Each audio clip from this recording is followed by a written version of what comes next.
Nous allons terminer notre dernière ligne droite pour comprendre la prophétie de Babylone et des rois de la terre. Et vraiment, c'est le moment où j'ai besoin de toute votre concentration. Il est tard, le soleil vient de se coucher et d'ailleurs nous allons prier pour ça. Les heures saintes du sabbat viennent de se terminer, mais nous avons besoin plus que jamais de la présence de notre Seigneur, parce que comme vous le voyez, nous vivons vraiment dans ces derniers moments de notre histoire. La prophétie a dit, la prophétie a écrit, et aujourd'hui ça se réalise. Et nous devons comprendre ce qui va se passer, nous avons besoin de l'Esprit de Dieu. Je vais vous demander, chacun de vous, nous allons nous mettre à genoux pour ceux qui le peuvent, et nous allons prier Dieu.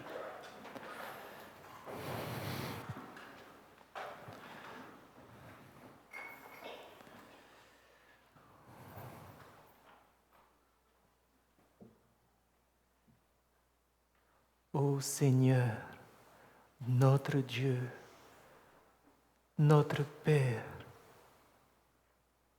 nous voulons te glorifier pour ces heures de sabbat que nous avons passées ensemble. Elles se sont écoulées et maintenant, nous passons dans un nouveau jour. Tu nous as tellement bénis par ta parole prophétique. Tu nous as montré où est-ce que nous nous situons dans notre monde, dans l'histoire de ce monde qui touche à sa fin. Tu nous as montré combien l'ennemi est en colère contre ton peuple. Mais surtout maintenant, car il ne veut pas que ton peuple entende ces vérités. L'ennemi ne veut pas que ton peuple se réveille. Et maintenant, il est en train de perturber l'esprit de tes enfants. Il est en train de les faire tomber dans un sommeil. Il est en train d'envoyer des mauvaises choses dans leurs pensées pour qu'ils n'entendent pas ta parole. Mais nous croyons en ta puissance. Nous croyons au Saint-Esprit, que tu as dit que tu nous enverras et qui nous enseignera toutes choses. Présentement, Père, nous te réclamons une double portion de ton Esprit Saint. Nous avons besoin de toi, Papa. Donne-nous ton Esprit Saint. Répands cela sur ton serviteur. Répands cela sur ton assemblée afin que les paroles que tu inspires puissent les rendre intelligibles dans les cœurs. Qu'ils puissent saisir ces paroles et vraiment qu'ils puissent se réveiller.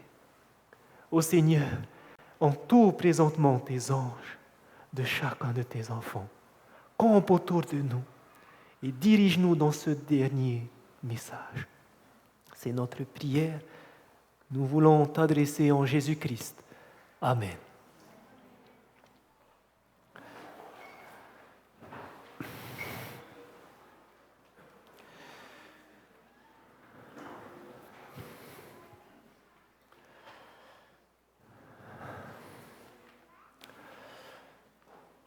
Pour terminer cette étude sur Babylone et les rois de la terre, nous allons faire une connexion entre ce que nous avons vu ce matin, notre premier sujet, avec les deux bêtes de l'Apocalypse, avec ce dernier sujet, Babylone et les rois de la terre.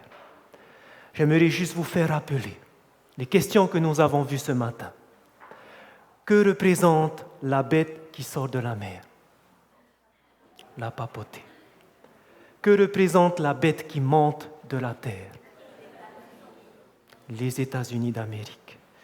Que représente l'image de la bête? L'union de l'État avec l'Église. Amen. Que représente la marque de la bête? Le dimanche. Amen. Question. Qui vient en premier? L'image de la bête ou la marque de la bête? L'image de la bête. D'abord l'union entre l'Église et l'État et ensuite le dimanche qui va devenir marque de la bête. À quel moment les gens auront la marque de la bête? On a vu deux conditions. Premièrement, il faut qu'il y ait la loi du dimanche. Deuxièmement, il faut qu'ils aient appris la vérité du sabbat et qui la refuse. Amen. Maintenant que c'est bien en tête toutes ces choses-là, qui nous viennent de la parole de Dieu et de l'esprit de prophétie, nous allons figer ça sur ce graphique. Nous savons que Jésus revient. Le peuple de Dieu doit comprendre les événements qui vont précéder son retour. L'Église doit se préparer et doit comprendre les prophéties. C'est pour cela qu'ils nous ont été donnés. Que va-t-il se passer avant le retour de Jésus? Nous venons de voir la première chose qu'il doit avoir. La première étape, c'est quelle étape? Avant la loi du dimanche. L'image de la bête. D'abord, il doit y avoir l'union entre les églises protestantes et l'État. Alors viendra ensuite la loi du dimanche.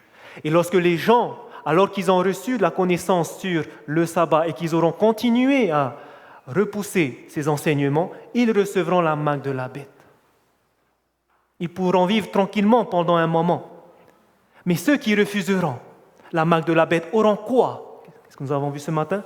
Le sceau de Dieu. Mais malheureusement, ces personnes, selon la parole de Dieu, s'ils n'ont pas, ils ne pourront ni acheter ni vendre. Elle va faire que tous ceux qui ne l'ont pas vont être tués. Il va y avoir cette persécution que Jésus a dit. Mais peut-être pendant un temps, ils seront persécutés. Les autres pourront vivre librement aussi pendant un certain temps. Mais il viendra un moment où la limite va venir, où Jésus va dire « c'en est assez ».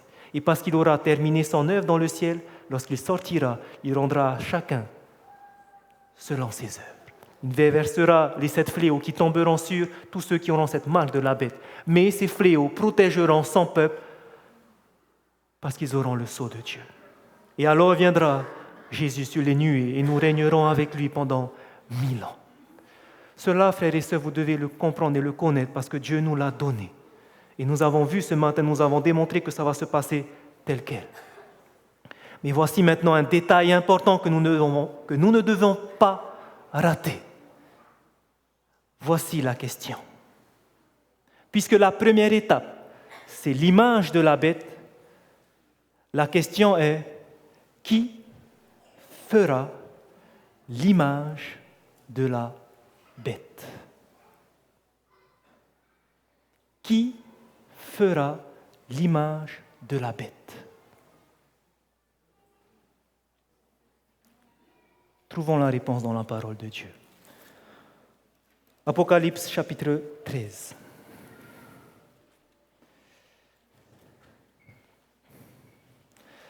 Et vous allez voir que cette lumière que nous aurons va vous montrer à quel point nous sommes à la fin. Apocalypse chapitre 13. À partir du verset 11, souvenez-vous, on nous parle de cette deuxième bête qui va monter de la terre, représentant les États-Unis d'Amérique, avec 2 cornes semblables à celles d'un agneau. Et maintenant, regardez au verset 14 ce qu'elle va faire, cette bête. Et elle séduisait les habitants de la terre par les prodiges qui lui étaient donnés d'opérer en présence de la bête, disant aux habitants de la terre de faire une image à la bête qui avait la blessure de l'épée et qui vivait. Je répète ma question. Selon ce que nous venons de lire, qui va faire l'image de la bête?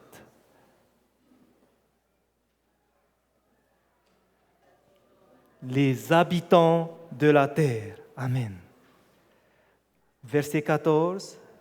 Et elle séduisait les habitants de la terre par les prodiges qui lui ont été donnés d'opérer en sa présence, disant à qui? Aux habitants de la terre. De faire quoi? Une image à la bête. Que représentait l'image de la bête? L'union entre l'Église et l'État. Qui va vouloir faire cette union? Les habitants de la terre vont faire qu'il y aura cette image de la bête. C'est un détail qui est très important parce que pendant beaucoup de temps, les gens pensaient que la loi du dimanche va venir comme ça, que le Sénat va prendre cette décision de mettre la loi du dimanche et ça y est, aux États-Unis, la loi du dimanche national est arrivée. Non, frères et sœurs, ça ne se passe pas comme ça. Ce n'est pas du haut qu'on va imposer vers le bas parce que les États-Unis d'Amérique, n'oubliez pas, d'où vient le pouvoir? Républicanisme du peuple. Et donc ce sont le peuple, les habitants de la Terre. Et dans ce contexte-là, la Terre, ce n'est pas le monde entier. La bête qui monte de la Terre, souvenez-vous, la Terre, c'est les États-Unis d'Amérique, c'est l'Amérique du Nord. On a déjà vu ça. Donc, dans ce contexte-là, les habitants de la Terre, ce sont les habitants, les Américains, qui vont faire qu'il y ait cette union entre l'Église et l'État. Est-ce que tout le monde a compris ce point-là? C'est un détail qui est important et que vous allez comprendre maintenant ce qui se passe autour de nous. La question que nous allons nous poser, mais comment alors les Américains, les habitants de la Terre, vont faire l'image de la bête? Comment ils vont faire que l'Église et l'État vont s'unir? D'après vous, comment est-ce que Satan va agir? Vous allez voir comment. Aujourd'hui, lorsque vous regardez autour de nous, il y a beaucoup de catastrophes naturelles. Vous voyez cette carte-là? Ça a été pris l'année dernière, le 4 août 2015. C'est la première fois dans l'histoire du monde où on voit dans le Pacifique 3 cyclones en même temps. Des cyclones de catégorie 4 avec des vents supérieurs de 225 km/h.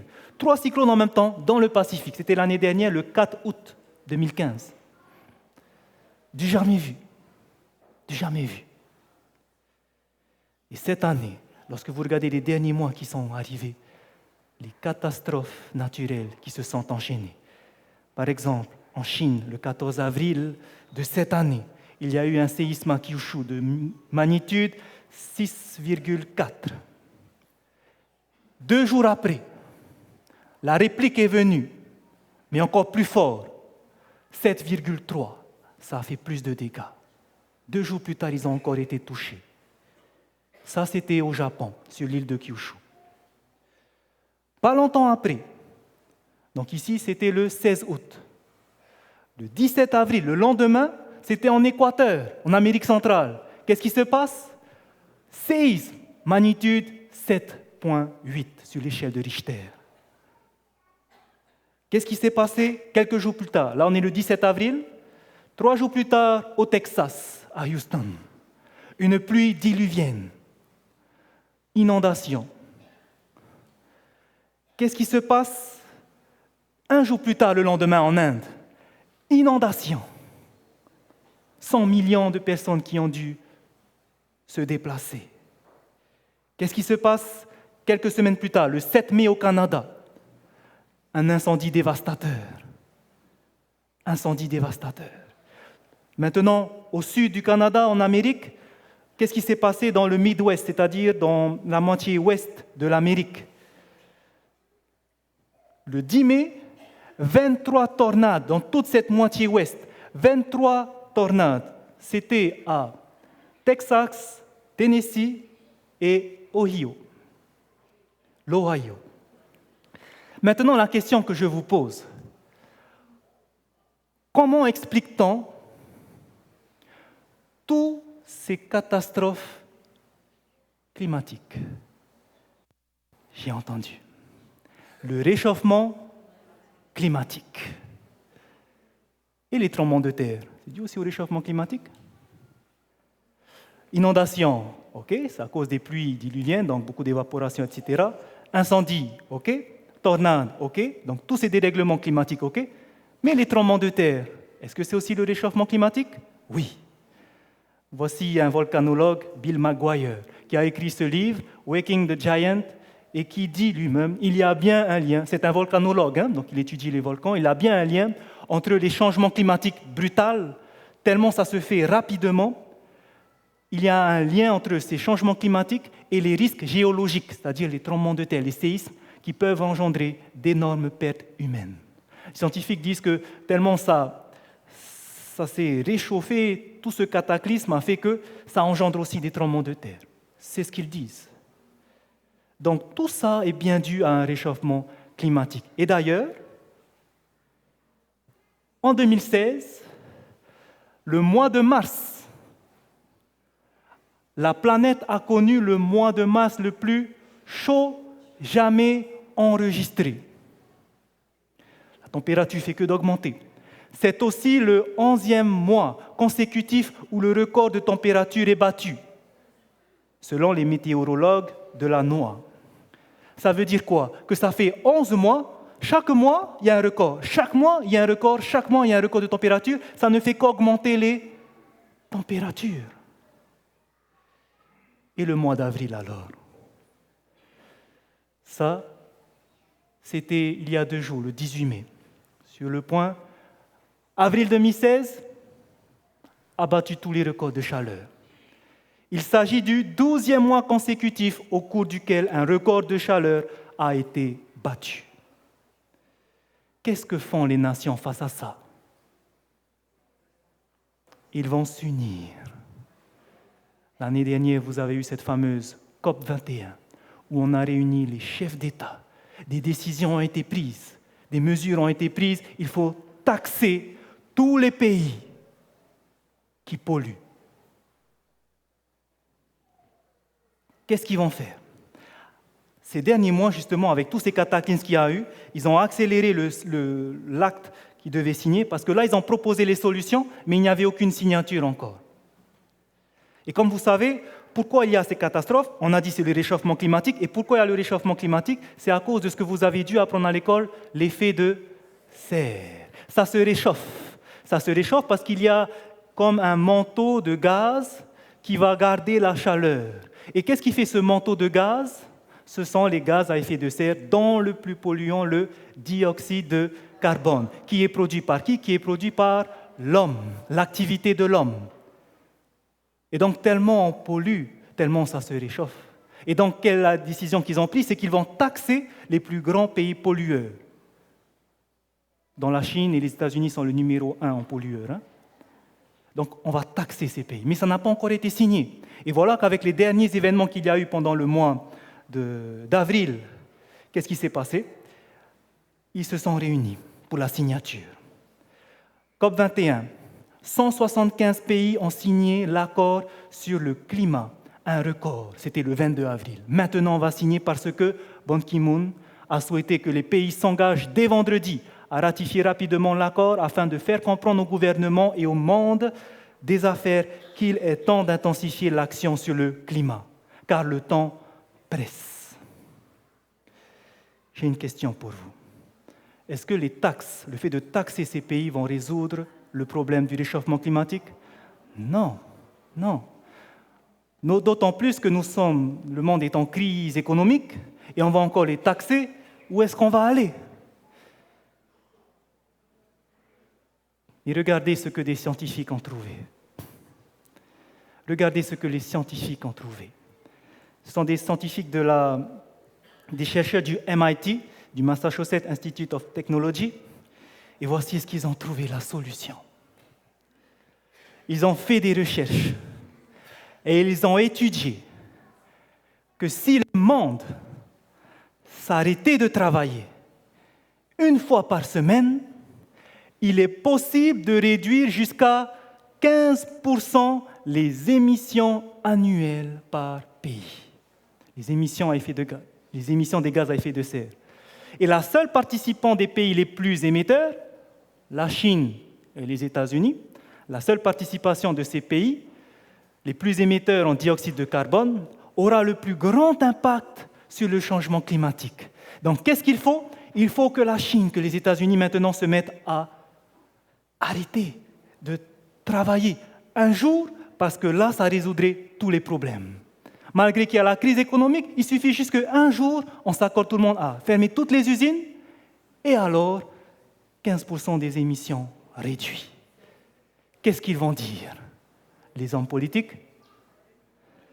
Ça, c'est une bonne idée, n'est-ce pas? Ça, c'est la meilleure idée. Pourquoi payer si c'est gratuit? Et maintenant, voilà.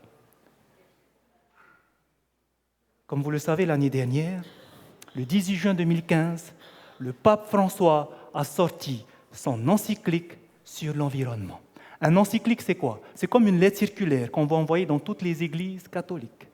Et cette lettre circulaire va parcourir le monde entier. Et en général, c'est toujours sur des points de doctrine ou sur des points de foi. Et pour la première fois, cette encyclique va concerner l'environnement. Il a porté le nom de Laudato Si. Cette encyclique, voici un des moyens que le pape François dit aux catholiques qu'il faut faire, qu'il incite les gens à faire et qu'il va répéter ça aux hommes politiques, voici ce qu'il va dire. Il va résumer le paragraphe 233 à 237. Que faire, c'est dans Catholic News Service, que faire de pratique pour aider l'environnement? Vous savez qu'est-ce qu'il va répondre dans son encyclique? Go to Sunday Mass, c'est-à-dire aller à la messe du dimanche. Receive the sacraments, encounter God in everything, rest on Sunday. C'est-à-dire recevez les sacrements le dimanche, rencontrez Dieu en toutes choses et reposez-vous les dimanches. Voici la solution du pape. Et à côté, on dit, la meilleure solution, c'est de se reposer. Vous voyez maintenant ce qu'il n'y a pas derrière.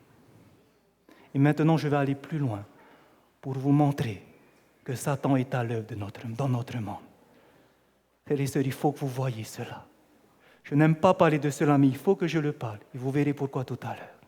Voici un film qui a été fait par Martin Durkheim. Vous savez que Dieu utilise des hommes pour son œuvre, n'est-ce pas?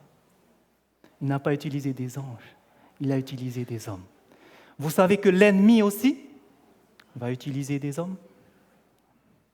Vous savez que Dieu peut même utiliser des païens. Par exemple, il y a 2 ans de cela, il y avait un scientifique qui a prouvé qu'il y avait réellement sous nos pieds un océan gigantesque qui faisait 3 fois le volume des océans qu'il y a ici. On a retrouvé la ringwoodite, je pense que tous vous avez entendu parler de ça. Donc on sait maintenant que sous terre, il y a de l'eau à profusion, 3 fois les océans qu'il y a sur terre, ce qui prouve qu'il y a eu un déluge. Qui a trouvé ça? Un scientifique, tout simplement, païen. Dieu va utiliser ces personnes. Et de même que Dieu utilise ces personnes, l'ennemi aussi peut utiliser des scientifiques. Ça, gardez-le bien en tête. Pourquoi? Cette émission-là, ce reportage qui a été fait par Martin Durkheim, va peut-être choquer plusieurs d'entre vous. Il va interroger des scientifiques qui, je pense, craignent Dieu. Et voici ce qui va être dit.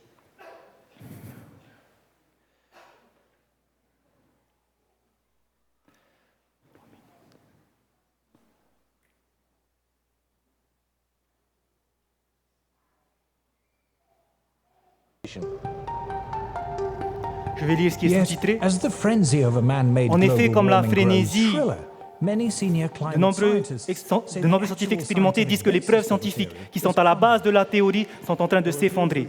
Il y a des moments dans l'histoire de la Terre où nous avions un taux de CO2 3 fois supérieur à maintenant, ou même 10 fois supérieur à maintenant. Et le CO2, il n'a pas un effet important sur le climat. Alors nous devrions le voir dans les reconstructions de température. Si nous regardons le climat sur une échelle géologique, nous n'aurions jamais suspecté le CO2 comme le moteur principal du climat. Aucun des changements climatiques majeurs de ces 1000 dernières années ne peut être expliqué par le CO2.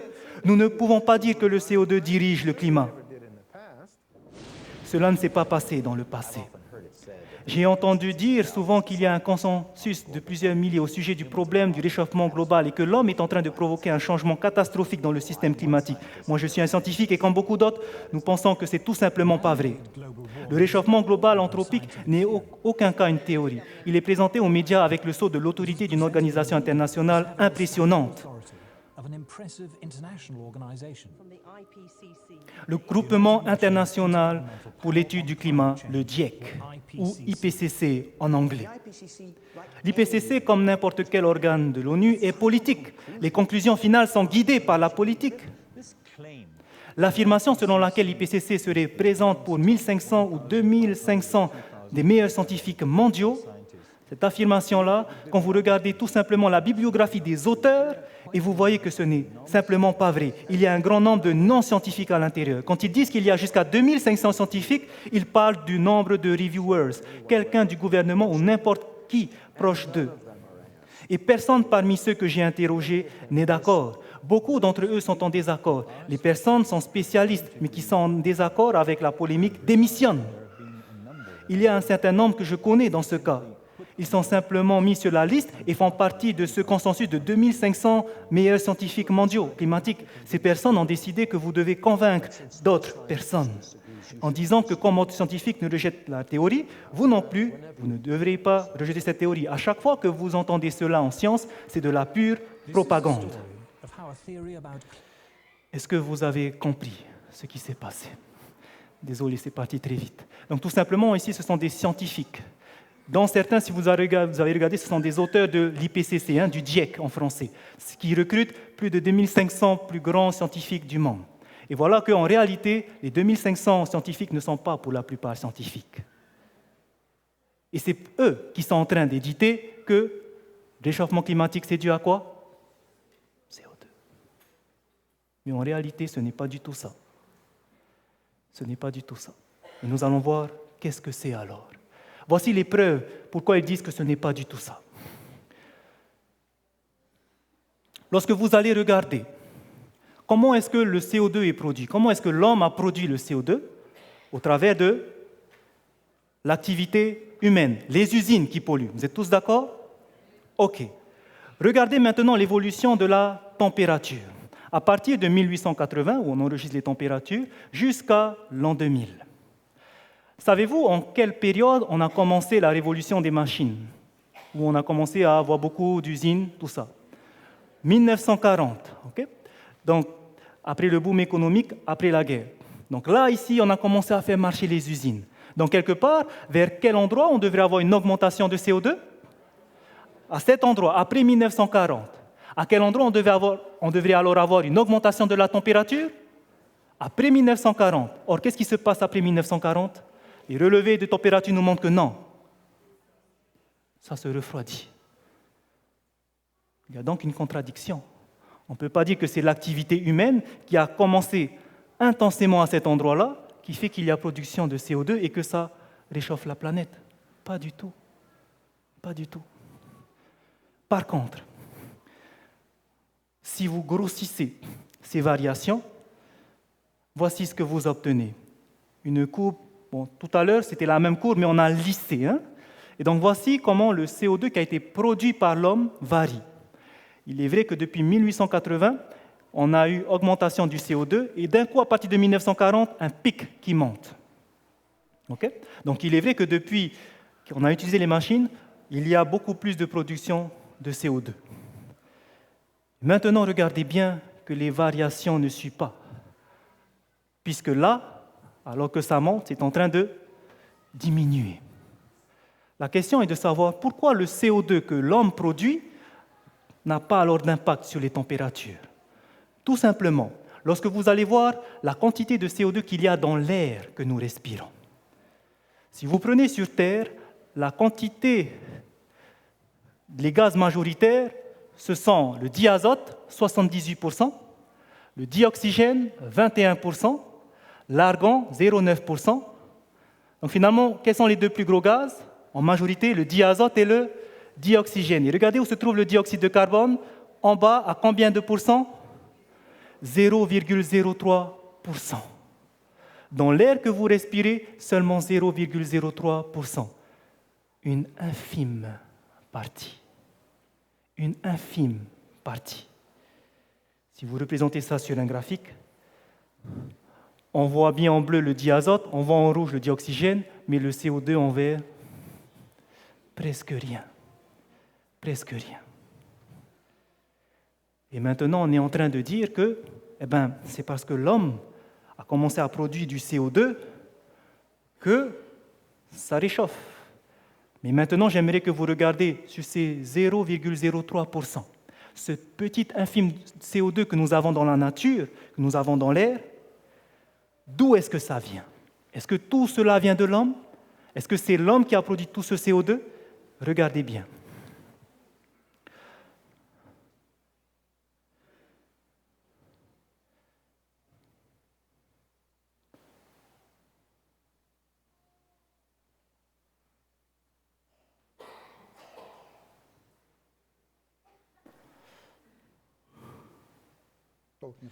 Peu de choses m'agacent plus que d'entendre les gens qualifier le CO2 de polluant. Vous êtes fait de CO2. Je suis du CO2. CO2, c'est ce qui assure la croissance des êtres vivants. De plus, l'homme n'est pas la source principale de CO2. Lorsque l'homme produit un petit pourcentage de CO2 qui est produit dans l'atmosphère, d'où alors ça vient ? Les volcans produisent chaque année plus de CO2 que tout ce que vient des usines, des avions et des voitures. Donc les volcans. Et de toutes les sources de CO2 générées par l'homme, mises ensemble. Plus encore, de CO2 provient des bactéries et des animaux qui produisent jusqu'à 100 gigatonnes de carbone par an, comparé à seulement 6,5 pour les humains. Une part encore plus importante de CO2 provient de la décomposition des végétaux, par exemple des feuilles qui tombent en automne. Mais la plus grande source de CO2 est de loin se trouve dans les océans. Vous prenez la différence entre ce que va produire l'homme, 6,5 gigatonnes, et de ce que va produire la décomposition des bactéries de la nature, 100 gigatonnes. Vous voyez la petite infime partie que nous produisons ? 100 gigatonnes. Et ça, c'est rien comparé aux océans, 600 gigatonnes. Nous produisons presque rien. Et on dit que c'est ces petites surplus qu'on fait qui dérèglent. Les scientifiques vous disent non. Mais d'où est-ce que ça peut venir alors ? D'où est-ce que ça peut venir ? Je vais vous montrer ce qu'ils ont découvert. La plus simple explication. Comment est-ce que la Terre est chauffée ? Par le Soleil. Et un homme a eu cette idée, c'est un scientifique dans ce reportage, vous pouvez le trouver sur Internet, et il va vous montrer l'explication qu'il a trouvée, et ça a collé exactement avec ce que les variations de température nous disent. Pour lui, il pense que la chaleur que nous avons, les réchauffements climatiques, la température est contrôlée directement par le Soleil, puisque c'est le Soleil qui éclaire la Terre. Et il dira que lorsqu'on regarde le Soleil n'éclaire pas toujours à la même puissance. Parfois, il y a des éruptions volcaniques, des éruptions solaires, des grandes explosions du Soleil qui vont envoyer des jets sur la Terre de rayonnement solaire. Et une fois que ça arrive, ces rayonnements solaires, qu'est-ce qui se passe ? Eh bien, c'est en train d'interagir avec l'atmosphère et de faire des molécules d'eau pour former des nuages. Et ces nuages vont faire une couverture sur la Terre, et c'est cette couverture qui va refroidir la Terre. Lorsqu'il y a beaucoup d'activité solaire, il y a beaucoup de nuages, la Terre se refroidit. Lorsqu'il n'y a pas beaucoup d'activité solaire, il y a moins de nuages, la Terre se réchauffe.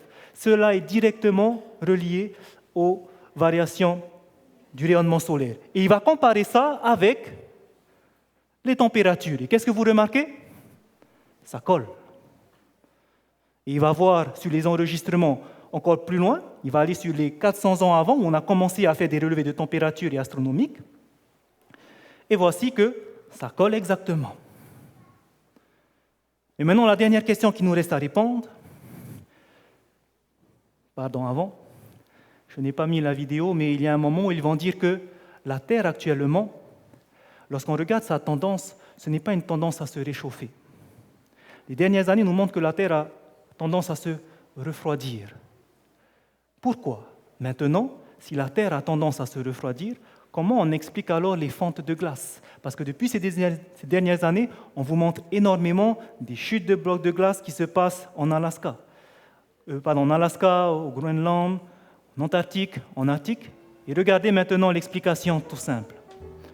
Carl Wunsch is professor of oceanography at MIT. Realized it was actually much more interesting to use the sun to predict the weather.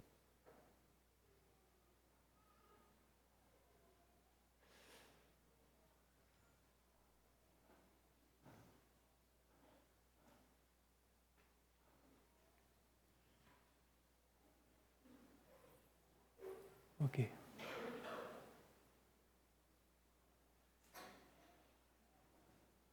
Voici. Against what the Met Office said was a normal expectation. And I won money month after month after month after month. Last winter, the Met Office said it could be or would be an exceptionally cold winter. We said, no, that is nonsense. It's going to be very close to normal. And we specifically... Earth's long climate history that Ocean has a memory of past events. Excusez-moi, je n'ai pas mis la bonne vidéo. Puffs of Et gas. tout simplement, vous allez voir, j'aimerais que vous regardiez ça sur Internet pour avoir la tête reposée. Mais vous allez voir que, vous voyez les chutes de glace qu'on vous montre à la télé? Il y a un scientifique japonais qui se trouve en Alaska, je crois, ou en Antarctique, où il dira que ce qu'on voit à la télé, c'est ce qui se passe depuis des années en Alaska. La calotte glaciaire est toujours en train de fondre, mais ensuite elle reprend. Et les médias sont en train d'exagérer ce qui est en train de se passer. On est en train tout le temps de filmer des chutes de glace, et lui, le scientifique, il dit, à chaque fois les médias viennent me voir, et à chaque fois ils disent, alors, et la calotte glaciaire, est-ce qu'elle continue à fondre? Et il dit, non, ça reprend, ça revient, ça reprend, ça revient. Et aujourd'hui, la calotte glaciaire, elle s'agrandit en ce moment. Donc les médias sont en train d'exagérer. Tout ça pour montrer des choses qui nous fait croire qu'il y a exactement un réchauffement climatique. Maintenant, voici où nous allons terminer. Si la Terre a tendance à se refroidir, comment alors expliquer toutes ces autres catastrophes? Comment alors expliquer qu'il y a ces tornades? Comment peut-on expliquer qu'il y a ces cyclones? Comment peut-on expliquer qu'il y a ces tremblements de terre? Si ce n'est pas lié au réchauffement climatique, est-ce que vous avez une réponse? Satan. Amen. Tragédie des siècles. Pour compléter sa moisson d'âme non préparée à mourir, que fait le tentateur? Le tentateur se sert aussi des éléments. Il a étudié les secrets des laboratoires de la nature et dans la mesure où Dieu le lui permet, il use de tout son pouvoir pour diriger les éléments. Je disais en introduction que Dieu utilise des hommes pour faire son œuvre. Savez-vous que l'ennemi aussi utilise des hommes, des scientifiques, pour faire des choses malheureusement qui n'est pas bon. Pour faire quoi? Pour contrôler les éléments. Je pense que certains d'entre vous ont pu entendre parler du fameux projet HAARP. C'est un projet qui signifie High Frequency Active Auroral Research Program, qui est un programme américain à la fois scientifique et militaire de recherche sur l'ionosphère, qui est basé au Canada. Qu'est-ce qu'ils font ces scientifiques? Ils sont en train d'étudier l'ionosphère en envoyant des ondes électromagnétiques. Et qu'est-ce qu'ils sont en train de faire? Avec ces installations, voici leur objectif. Les chercheurs tentent aussi de produire de petits changements climatiques temporaires sur une région limitée directement au-dessus du site d'investigation. Il est dit aussi plus loin que ce n'est rien comparé à ce que fait le Soleil. Ce projet-là, fait par les Américains, c'est un projet militaire qui peut créer de petits changements climatiques, parce qu'ils envoient des rayonnements électromagnétiques, comme ceux du Soleil, pour dérégler le climat. Et la question, c'est est-ce que les hommes sont capables de faire ça? Est-ce que des hommes sont capables d'envoyer autant d'horreurs? Les ondes électromagnétiques, c'est ce qui peut aussi déclencher les séismes. Est-ce que des hommes peuvent envoyer ça? Est-ce que c'est possible que des hommes font ça? Frères et sœurs, nous sommes arrivés à un temps où l'homme n'est plus à l'image de Dieu. Regardez les horreurs qui ont été faites pendant le génocide des Juifs. Des enfants qu'on a menés en troupeau avec leurs familles, qu'on les séparait, on les disait, vous allez maintenant prendre une douche. Et on les séparait, et on les déshabillait, ils mettaient leurs vêtements de côté, et ils allaient sous la douche, et qu'est-ce qui se passait à ce moment-là? Du gaz. Et ces enfants innocents qui meurent, parce qu'ils étaient seulement juifs. Est-ce que vous voyez jusqu'à où la cruauté de l'homme peut aller? Et aujourd'hui, alors que nous sommes arrivés à la fin des temps, est-ce que l'homme est capable de faire ça? L'esprit de prophétie nous dit que Satan répandra sur des villes, au travers de ces scientifiques, sur ces villes populeuses, la maladie et les calamités. Il est à l'œuvre en ce moment même, provoquant des accidents et des désastres sur terre et sur mer. Incendies, cyclones, orages de grêle, tempêtes, inondations, trombes, raz-de-marée, tremblements de terre. Ces calamités deviendront de plus en plus fréquentes et désastreuses. L'œuvre de destruction atteindra les hommes et même les bêtes. Satan va faire ça. Imaginez l'horreur qui se passe. Ils sont capables de faire ça. Pourquoi je voulais vous parler de ça, frères et sœurs? Et c'est là le point essentiel. La prophétie nous dit que les habitants de la terre, ils vont faire l'image de la bête. C'est-à-dire que les Américains, qu'est-ce qu'ils vont vouloir faire? Ils vont vouloir que l'Église et l'État s'unissent. Est-ce que c'est ce qui est en train de se passer? À cause de ces changements climatiques, il y a un soulèvement des Américains. Parce que c'est le pays le plus pollueur, ils veulent arrêter cela. Ils veulent défendre l'environnement. Et quelle est la meilleure façon maintenant pour arrêter l'environnement? Changement climatique, comment arrêter cela? La meilleure solution qui vient du MIT. Arrêter de travailler 1 jour par semaine. Et le pape aujourd'hui, depuis qu'il est parti au Congrès américain, commence sa célébrité à augmenter. Alors qu'il va proposer cette solution que pour qu'il y ait diminution de l'émission de carbone, reposez-vous le dimanche, allez à la messe. Est-ce que vous voyez ce qu'il y a derrière ces choses-là, frères et sœurs? Les Américains veulent, et ça c'est normal, ils veulent qu'on arrête le réchauffement climatique. Et donc pensez-vous qu'ils vont vouloir faire que l'Église et l'État s'unissent pour que maintenant on puisse se reposer 1 jour par semaine? Est-ce qu'ils vont le faire? Innocemment, ils vont vouloir le faire. C'est eux qui vont le vouloir. Et ça, ce n'est pas moi qui le dis. Voici des témoignages. Le journal de Wall Street. L'Amérique a été formée sur un principe de base de la séparation de l'Église et de l'État, les deux cornes. Mais la religion climatique mêle les deux ensemble. Il faut que l'Église et l'État s'unissent. Voici l'ancienne secrétaire des États-Unis qui œuvrait au temps de Bill Clinton. Voici ce qu'elle dit. La religion, c'est le conseil qu'elle donne, doit faire partie de la politique étrangère. Il faut mêler l'Église et l'État. Qui le dit? Les habitants de la terre. Pourquoi il faut le faire? C'est écrit. L'esprit de prophétie nous l'a déjà dit. Tragédie des siècles, page 482. Dès que les principales églises protestantes des États-Unis s'uniront sur des points de doctrine qui leur sont communs et feront pression sur l'État pour l'amener à imposer leurs décrets et à soutenir leurs institutions, l'Amérique protestante sera formée à une image de la hiérarchie romaine. L'image de la bête va se faire. Et la conséquence inévitable en sera l'application de peines civiles aux délinquants.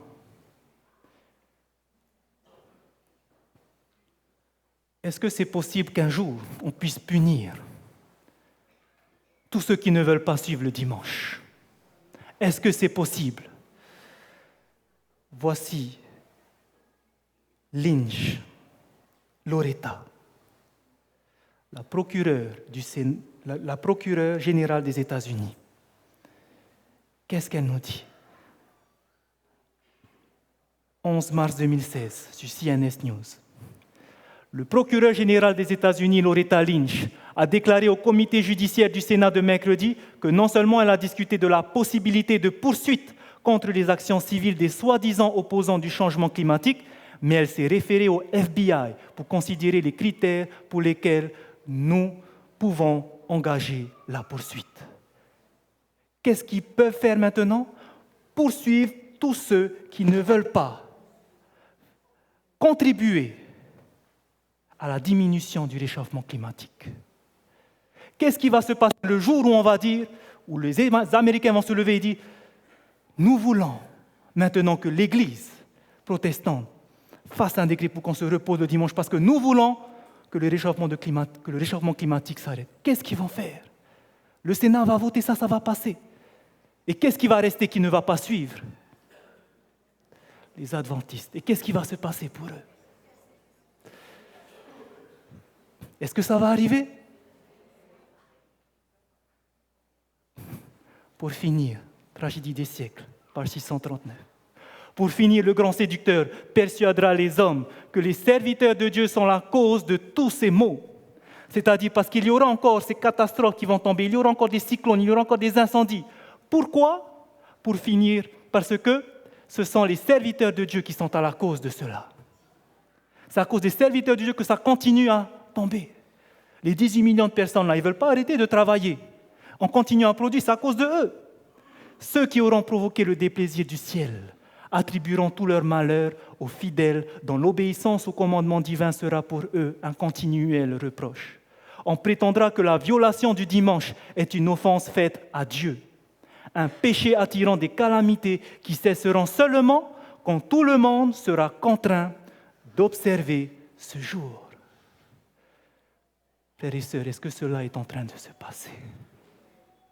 Vous comprenez maintenant pourquoi j'ai tant insisté à vous montrer cette prophétie cet après-midi.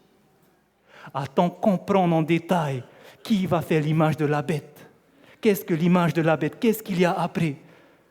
L'Église a reçu la prophétie, frères et sœurs, et nous devons nous réveiller. Je n'aime pas faire ça. Je n'aime pas dénoncer ces choses. Ce n'est pas mon rôle. Et parce que le Seigneur m'a mis ça à l'esprit, il me dit, il faut que tu dises, je vais le dire. Parce que c'est en train de réaliser exactement ce qui a été écrit il y a 160 ans. Et l'Église a eu ça comme rôle. Vous savez, beaucoup peut-être ne croiront pas à tout ce qui vient d'être dit. Je l'ai fait de bon cœur, en toute sincérité. Mais sachez une chose, l'Église, la première Église, les 12 disciples, vous savez qu'ils ne croyaient pas quand Jésus leur disait « Je vais être livré aux hommes ». 3 fois, il va leur dire. Vous prenez dans Matthieu 17, 22, lorsqu'il va parcourir la Galilée, il va dire « Le Fils de l'homme va être livré aux hommes ». Ils ne croyaient pas, les disciples. L'Église ne croyait pas, mais ce n'est pas possible. Il va s'apprêter pour aller à Jérusalem. En montant à Jérusalem, dans Matthieu 20, verset 18, Jésus dira « Le Fils de l'homme sera livré aux scribes et aux pharisiens ». Mais ce n'est pas possible. Ils ne peuvent pas faire ça, c'est en Église. 2 jours avant la Pâque, il va répéter encore « Le Fils de l'homme sera livré aux mains des hommes ». Est-ce que les disciples ont cru? Est-ce que c'était facile à entendre ces choses-là? Ils ne voulaient pas croire ce que Jésus, la parole, a dit. Aujourd'hui, malheureusement, beaucoup ne vont pas croire ce que la parole va dire. Ça va se reproduire. Mais je suis là pour dire ce que Dieu m'a mis au cœur. Et je tenais réellement de le faire en toute sincérité. Et je demande aux gens maintenant, tous ceux qui ont entendu ce message, n'allez pas faire des recherches pour regarder c'est quoi les Illuminati, parce que ce n'est pas ça le plus important. Vous allez perdre l'essentiel. La prophétie est là pourquoi? Prenez votre Bible dans 1 Pierre, s'il vous plaît. La prophétie est là pourquoi? 2 Pierre, excusez-moi. Pourquoi la prophétie est là? Pourquoi Jésus donne ça à la dernière Église, l'esprit de prophétie?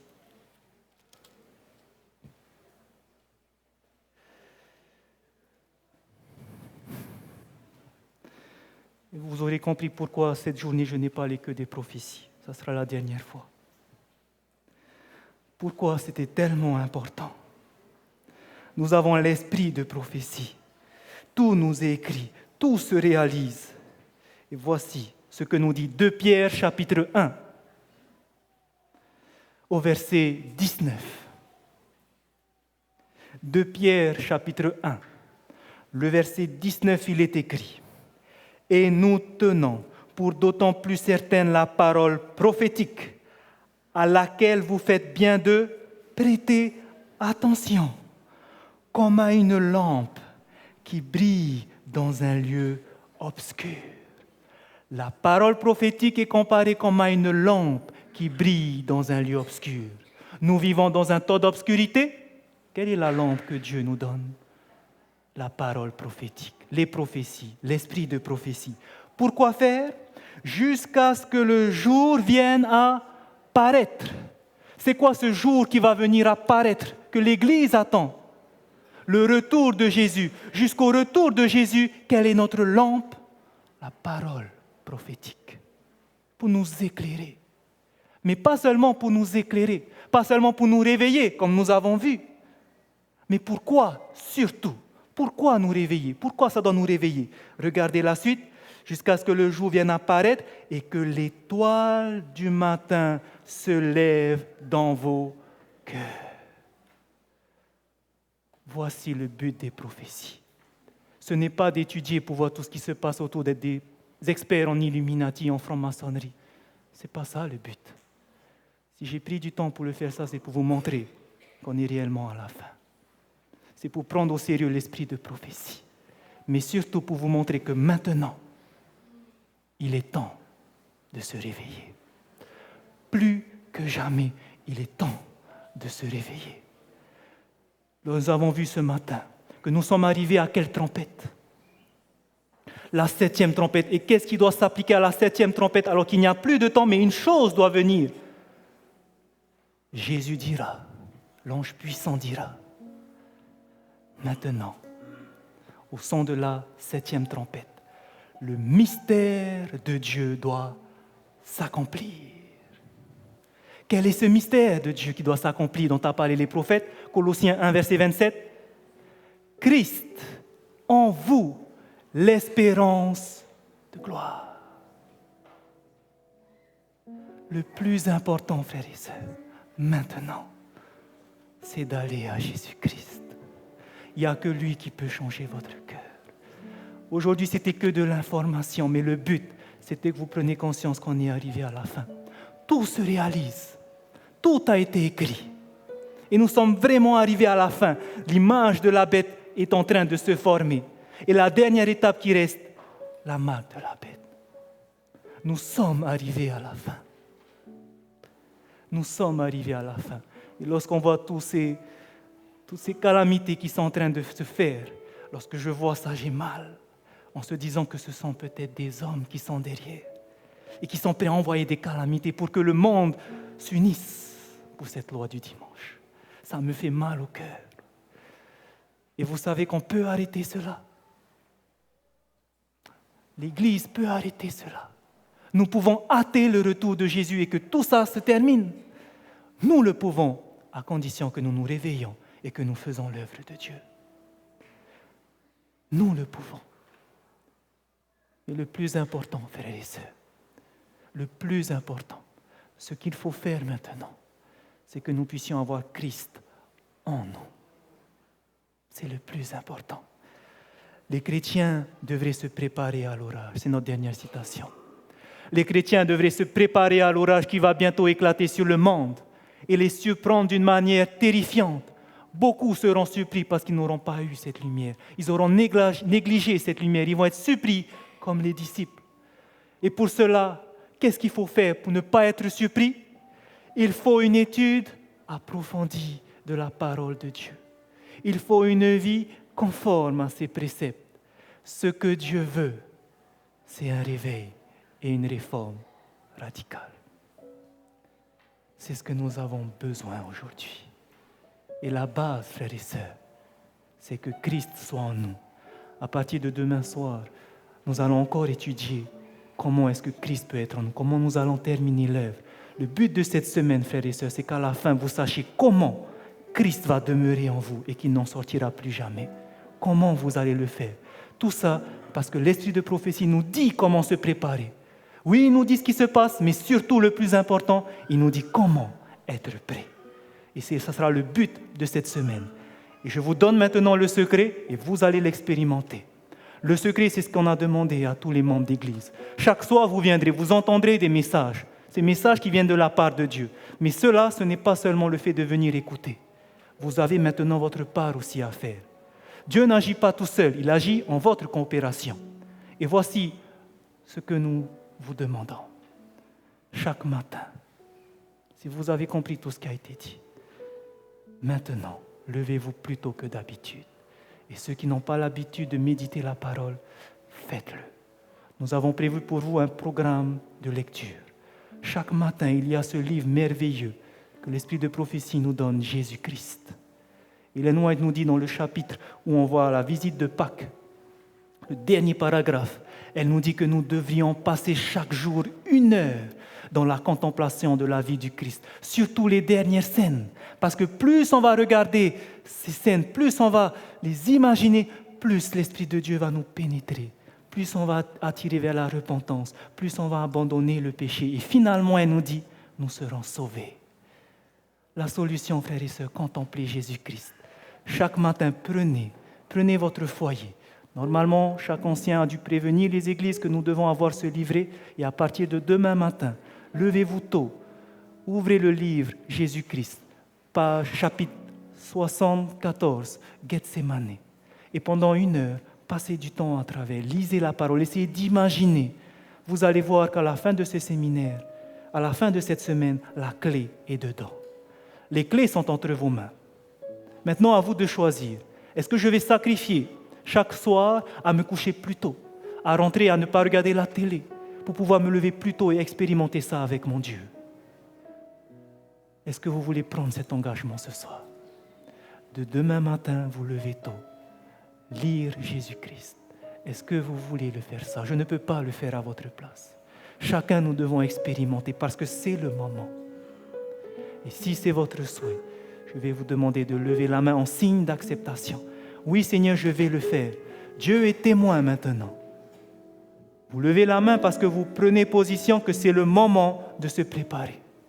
C'est le moment de prendre au sérieux la parole de Dieu. C'est le moment que Christ soit en moi. Et ça commence par contempler son caractère.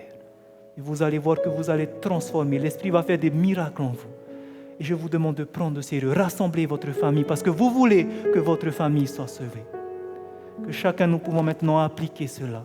Que le Seigneur prenne en compte votre engagement et qu'il puisse vous donner la force d'appliquer votre promesse. C'est ma prière pour chacun de vous, frères et sœurs. Que le Seigneur vous bénisse abondamment. Amen.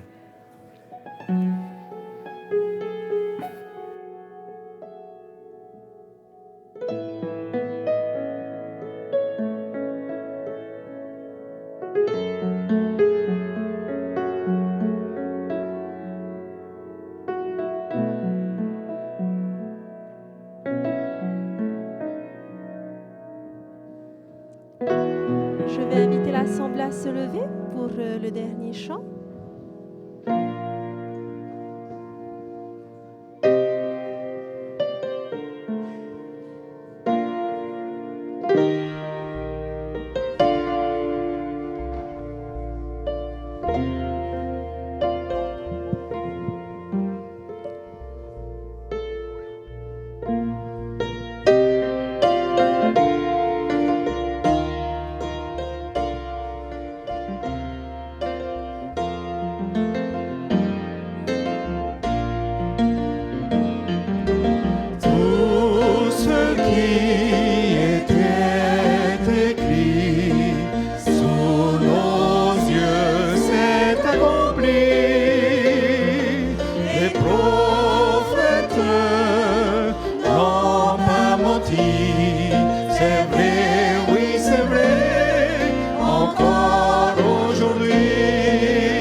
Jésus reviendra et avec lui il prendra tous ceux qui l'auront aimé. Oui, c'est bien vrai, je sais, c'est écrit.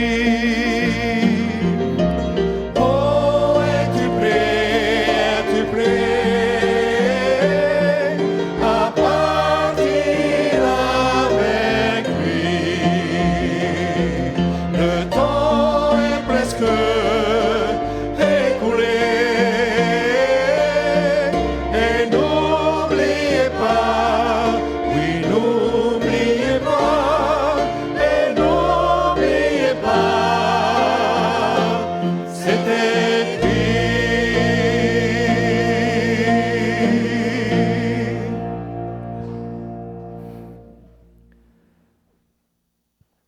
la tête et prions Dieu. Oui, notre Dieu, c'est écrit. Ta prophétie a parlé ce soir. Depuis ce matin, ta parole prophétique nous a convaincus que nous sommes arrivés à la fin de ce monde. Mais nous avons confiance en toi, car tous ceux qui suivent l'agneau vaincront les rois de la terre. Tu nous le promets, et nous avons cette assurance que si nous nous confions en toi, que si nous acceptons entièrement Christ en nous, tu feras de nous des vainqueurs. Tu feras de nous des personnes qui seront glorifiées quand tu reviendras. Nous te remercions car tu ne nous caches pas que devant nous il y aura des persécutions. Mais parce que nous avons compris ce qu'est la résurrection, nous ne craignons pas la mort. Parce que nous savons que si nous sommes prêts, peu importe ce qu'il arrive, nous te verrons sur les nuées du ciel. Nous savons que cela va arriver. Nous voulons être prêts. Nous voulons nous préparer. Nous voulons prendre au sérieux ta parole. Et la première chose que tu nous demandes, c'est d'avoir Christ en nous. Et cela commence par la contemplation de sa vie. Et aujourd'hui, nous avons pris cet engagement, tous ensemble d'un commun accord, de se réveiller et de contempler Jésus-Christ dans cette œuvre magnifique que tu nous as laissée. Nous te demandons que tu puisses bénir chacun de nous. Ramène-nous dans nos foyers respectifs. Nous te prions également pour tous ceux qui n'ont pas pu entendre ce message. Nous te prions que tu puisses les aider à te découvrir dans ce livre Jésus-Christ. Nous te demandons que tu puisses nous préparer chacun de nous, tous ceux qui entendront ces messages, à se préparer, car le temps est proche. Nous te remercions de nous ramener dans nos foyers sous la protection de tes anges puissants. Et nous te remercions pour cette semaine que tu accorderas à chacun de nous et surtout pour cette expérience que nous ferons avec ton Esprit Saint. Toutes ces grâces, Père, c'est en Jésus, notre intercesseur, que nous voulons te les adresser. Amen.